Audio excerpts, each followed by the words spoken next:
नमस्कार, स्वागत है आपका और आप देख रहे हैं अपना यूट्यूब चैनल रीमेक एडुपात। फीस प्रपत्र के बिना ईवीएम जमा नहीं हो सकता है। कैसे भरें? जी हाँ, वो प्रपत्र जो लिफाफे में उसका जिक्र नहीं है, उसको अलग से जमा करना होता है। तो इस वीडियो के माध्यम से हम जानेंगे कि वो कौन-सा प्रमुख पत्र है जिसके जमा होने के बाद ही ईवीएम जमा लिया जाएगा। चलिए इस वीडियो के माध्यम से हम जानते हैं और उसको भरने के लिए क्या-क्या डिटेल्स हमें जानना होगा और क्या-क्या हमें डिटेल्स चाहिए। तो वीडियो को शुरू करते हैं। वीडियो को शुरू करने से पहले आपसे आग्रह करेंगे, पहली बार चैनल पे हैं तो चैनल को सब्सक्राइब कीजिए। कंटेंट पसंद आता है तो लाइक शेयर जरूर करें। अगर वो जो प्रपत्र है उसको बोलते हैं PS05 और सामान्य भाषा में जो भी पुराने लोग हैं उसको VTR के नाम से जानते हैं, वोटर टर्न आउट रिपोर्ट। यह PS05 किसी भी लिफाफे में इसका जिक्र नहीं होता है और इसके बिना जब आप ईवीएम को संग्रहण केंद्र पे जमा करने जाएंगे तो वो जमा नहीं हो पाएगा। आपको इस PS05 यानी VTR को जमा करना होगा। तो चलिए इस VTR को कैसे भरते हैं और उस भरने के लिए क्या-क्या जानकारियां आपके पास होनी चाहिए, वो कौन-कौन सी डिटेल्स आपको आपके पास होनी चाहिए जिसके बिहाफ पे आप उसे भर पाएंगे। तो चलिए कुछ डेमो डिटेल्स मैंने अपने पास उसको भरने के लिए रखा हुआ है। आपको आपके लोकसभा निर्वाचन की संख्या आपको पता होनी चाहिए। आप जिस लोकसभा निर्वाचन क्षेत्र में अभी वोट कराने गए हैं वो आपको पता होना चाहिए। विधानसभा निर्वाचन संख्या आपको पता होना चाहिए, जिस विधानसभा निर्वाचन क्षेत्र में आप गए हैं उसकी संख्या पता होनी चाहिए। उसके बाद आपको पता होना चाहिए विधानसभा निर्वाचन क्षेत्र का नाम, किस विधानसभा निर्वाचन क्षेत्र में गए। उसके बाद आपको पता होना चाहिए कि आप जिस मतदान केंद्र पे गए हैं उस मतदान केंद्र की संख्या क्या है। उसके बाद मतदान केंद्र का नाम क्या है। मैंने यहाँ सारे के सारे डिटेल्स आपको डेमो में दिए हैं उदाहरण के लिए। तो मैंने यहाँ माना है कि लोकसभा क्षेत्र जो है वो 3 है, उस लोकसभा क्षेत्र का नाम पूर्वी चंपारण है, जो विधानसभा क्षेत्र है 19 है, निर्वाचन क्षेत्र विधानसभा का मोतिहारी है, मतदान केंद्र संख्या मैंने 00 डाल दिया है और आपको मतदान केंद्र मैंने डाला है उत्क्रमित मध्य विद्यालय, आगे मैंने उसको छोड़ दिया। उसके बाद भी कुछ डिटेल्स आपको चाहिए। आपको चाहिए कि कुल निर्वाचक कितने हैं, यानी कुल मतदाता कितने हैं, यानी कुल वोटर कितने हैं, वोटर्स आपको कुल कितने हैं। तो मैंने यहाँ 700 मान लिया है। पोल्ड वोट यानी कितने वोट पड़े, तो मैंने यहाँ माना है कि 550 वोट पड़े वहां, जिसमें से महिलाओं ने जो वोट किया उसकी संख्या 250 और पुरुष ने किया वो आपको 300। ये सारे के सारे डिटेल्स डेमो है जिसके लिए मैंने ये सारा डिटेल बनाया है, जिसके आधार पे भरे जाएंगे PS05।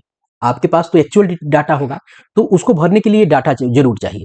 अब मतदाता आईडी यानी कहने का मतलब है कि वो वोटर्स जिन्होंने ईपिक के द्वारा मतदान किया और वो वोटर्स जिन्होंने नॉन ईपिक के द्वारा मतदान किया। अब सबसे पहले अगर यहां देखा जाए तो ईपिक से 300 लोगों ने मतदान किया और नॉन ईपिक से आपने 250 लोगों ने मतदान किया। निवेदित मतदाता की संख्या कितने, ये आपको यहां बताना है। अभी जो बात आती है पोल्ड वोट में महिला पुरुष, तो ये आपको कैसे पता चलेगा, ये कौन देगा आपको, ये आपको देगा P1 जो पीठासीन आपको मतदान अधिकारी 1 है, पोलिंग ऑफिसर 1, वो महिला और पुरुष की गिनती करते हैं तो वो आपको महिला पुरुष मतदान के खत्म होने के बाद आपको वो संख्या देंगे। उसके बाद आता है कि ईपिक और नॉन ईपिक कौन देगा, तो ईपिक और नॉन ईपिक आपको प्राप्त होगा पोलिंग ऑफिसर 2 से। अब बात आती है निवेदित मतदाता की संख्या। ये टेंडर वोटर आखिर क्या होता है? टेंडर वोटर वह होता है कि मान लीजिए एक व्यक्ति वोट करने आता है और P1 कहता है कि आपका वोट जो है दिया जा चुका है, आप वोट नहीं दे सकते हैं। वो अगर वो वोटर कहता है कि नहीं मैं ही ये मतदाता हूं और मैंने वोट नहीं किया है, तो अपने आप को वेरीफाई कराता है, अपनी आइडेंटिटी प्रूफ कराता है, तो उस व्यक्ति को वोट दिलवाया जाता है आपको टेंडर बैलेट से, जिसको टीबी बोला जाता है। और ये आपको सामग्री में 20 मिलते हैं बैलेट। ये जो टेंडर बैलेट यानी निवेदित मतपत्र, और वो वोटर जो है टेंडर बैलेट वोटर्स हो जाता है, निवेदित मतदाता हो जाता है। और ये टेंडर वोटर जो है आपको ईवीएम से मत नहीं देता है और ना ही इसका जिक्र आपको 17 रजिस्टर में होता है। इसके लिए आपको 17B एक फॉर्म है जिसे भरना पड़ता है और यह व्यक्ति वोट देता है आपको टेंडर बैलेट से, जो 20 आपको मिले हुए हैं सामग्री के साथ। तो टेंडर वोटर की संख्या आपको पता होनी चाहिए। क्या आपके पास इस तरह होगा, अगर आपने पोलिंग एजेंट्स को सुबह ही हिदायत दे दी होगी कि किस तरह की व्यवस्था नहीं होनी चाहिए, क्योंकि टेंडर वोटर की स्थिति बनती है मतदाता के सही से पहचान नहीं होने में। तो यहाँ पोलिंग एजेंट्स का जो जिम्मेदारी है, उनका दायित्व ज्यादा हो जाता है कि वो गलत वोटर्स को आपको आगे नहीं बढ़ाएं, क्योंकि बूथ पर एक ही पोलिंग एजेंट्स नहीं होते हैं, कई सारे पोलिंग एजेंट्स हैं। तो यहाँ एक व्यक्ति अगर टेंडर वोटर हो गया है, ये कहीं ना कहीं मत या तो कहीं कुछ गलती जानबूझ के की गई है, जिसकी संभावना नहीं कि मतदान कर्मी ऐसा कुछ नहीं कर सकते, या हो सकता है किसी वोटर के गलतफहमी में वो वोटर चला गया हो। तो टेंडर बैलेट की व्यवस्था इसलिए की गई है और टेंडर वोटर वही कहे जाते हैं। तो इसकी संख्या मैंने यहाँ 0 लिखी है कि यानी इस बूथ पे जहां मैंने डेमो वोट करा रहा हूं वहां पे टेंडर वोटर नहीं है। अब चलते हैं हम कि देखते हैं कि PS05 को हम भरेंगे कैसे। ये सारा डिटेल हमारे पास है, चलिए हम उसको भरते हैं। यह आपके सामने PS05 खुल के सामने ये फॉर्म है जो आपको दिख रहा है, यहाँ लिखा भी हुआ है PS05 voter turnout report for polling station. चलिए ये फॉर्म है। अब यहाँ पूछ रहा है ए में पार्लियामेंट्री कंस्टिट्यूंसी नंबर और नेम। तो डेमो डिटेल में मैंने पार्लियामेंट्री कंस्टिट्यूंसी यानी लोकसभा कौन सा मैंने रखा है, 3 रखा है। और जो मैंने यहाँ उसका नाम क्या रखा है आपको मैं बता दूं, यहाँ उसका नाम आपको ईस्ट चंपारण है, तो ईस्ट चंपारण यहाँ है, क्लियर है। उसके बाद बी पहले से यहाँ से लिखा मिलेगा।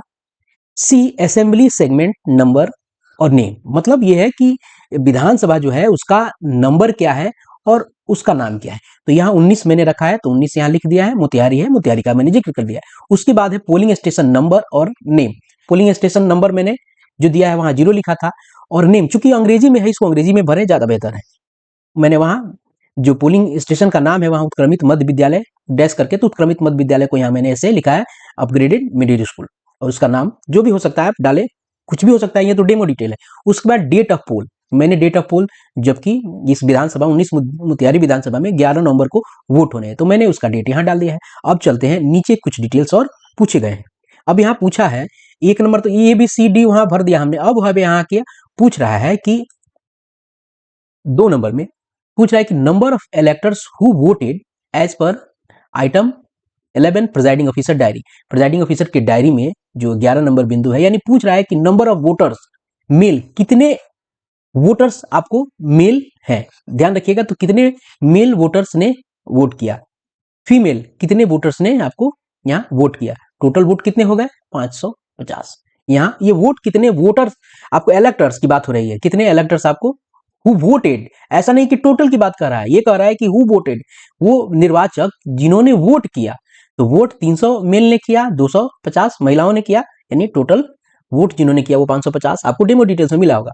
उसके बाद तीसरा है कि number of voters identified using EPIC, यानी इपिक के माध्यम से वो इलेक्टर्स जिन्होंने वोट किया उसकी संख्या आपको यहाँ लिखनी है। तो डेमो डिटेल्स में मैंने बताया था कि 300 ऐसे वोटर्स हैं जिन्होंने आपको इपिक के माध्यम से यानी वोटर आईडी के माध्यम से वोट किया है, और बाकी लोगों ने आधार, DL, पासपोर्ट आदि इत्यादि से वोट किया है। तो यहाँ पूछ रहा है कि ईपी के आधार पर कितने लोगों ने वोट किया है, तो ईपी के आधार पर 300 लोगों ने वोट किया है। फिर नंबर 4 में पूछ रहा है number of tender voters as per item number 15 आपको of presiding officer diary, diary के अनुसार टेंडर वोटर कितने हैं आपके यहाँ, तो मैंने यहाँ 0 रखा है, मैंने उसको यहाँ 0 कर दिया है। उसके बाद वो नीचे पूछता है, कहता है क्या कि I authenticate the data given above, यानी इसका कहने का मतलब है कि ऊपर जो जितने आंकड़े दिए गए हैं इसको मैं ऑथेंटिकेट करता हूँ, इसको मैं प्रमाणित करता हूँ, और यहाँ साइन कौन करेगा, प्रिजाइडिंग ऑफिसर सिग्नेचर यहाँ करेंगे। अब नीचे देखते हैं नीचे क्या दिया हुआ है। अब नीचे फॉर्म में देखते हैं, यहाँ लिखा हुआ है कि for use in collection centre, और ये आगे जो है यहाँ ये जो इन्फॉर्मेशन है ये इन्फॉर्मेशन कलेक्शन सेंटर पे भरा जाएगा, और कलेक्शन सेंटर पे जो कर्मी है वो वहाँ भरेंगे, वो ऑफिशियल यूज के लिए है, वो लोग वहाँ भरेंगे। तो इस तरीके से हम जान गए कि PS05 को हम कैसे भरेंगे और कौन कौन सी डिटेल्स हमको चाहिए इस PS05 को भरने के लिए। बहुत ज्यादा डिटेल्स नहीं चाहिए, सामान्य चीजें ही कुछ चाहिए जो आपको डेमो डिटेल्स से मैंने बताया था। तो इस वीडियो में इतना ही, मिलते हैं जल्दी ही नए कंटेंट और नए इन्फॉर्मेशन के साथ, तब तक अपना ख्याल रखें। जय हिंद।